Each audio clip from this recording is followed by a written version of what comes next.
مجھے اس سے کوئی غرض نہیں ہے کہ دنیا کیا کر رہی ہے، مجھے صرف اس چیز سے غرض ہے کہ میرے نبی نے مجھے کیا حکم دیا ہے صلی اللہ علیہ وآلہ وسلم۔ اور نبی جو امت کو دے کر گئے ہیں کوئی بابا نہیں دے کر گئے۔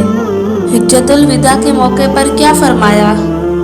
میں اپنے بعد تم پر صرف 2 چیزیں چھوڑ کر جا رہا ہوں۔ کیا 2 بابے، 2 مولوی، 2 بزرگ، 2 صوفی؟ نہیں، کہا اللہ کی کتاب اور اس کے نبی کی سنت۔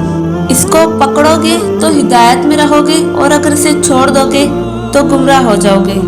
تو دین تو یہ ہے، ایک بندہ آپ کو قرآن سکھا تو رہا ہے لیکن وہ خود تو اس پر عمل ہی نہیں کر رہا، تو اس کا قرآن کا سکھانا کیا ہے؟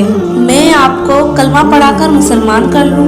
جب آپ مسلمان ہو اور میں آپ کو بتاؤں یہ اللہ کی کتاب ہے، آپ کتاب کھول کر مجھے کہیں گے آپ نے مجھے مسلمان تو کیا ہے لیکن اس کتاب پر جو لکھا ہوا ہے آپ تو اس پر عمل ہی نہیں کر رہے، تو آپ اسے یہ کہیں گے کہ میں نے تمہیں کلمہ پڑھایا ہے، اب میں جو کہوں گا تم وہی کرو گے، یہ کہو گے یا قرآن کو مانو گے؟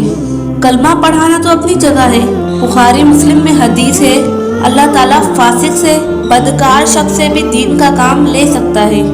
آپ صرف اللہ کے نبی کے قدموں تک پہنچو، کسی بابے کے قدموں تک نہیں۔ اسی لیے فرمایا تم پر 2 چیزیں چھوڑ کے جا رہا ہوں، اللہ کی کتاب اور نبی کی سنت۔ قیامت تک کے لیے صرف 2 چیزیں، جو اس پر عمل کرے گا وہ ہمارے سر کا تاج ہے اور جو عمل نہیں کرے گا وہ گستاخ رسول۔ اصل میں گستاخ وہ ہے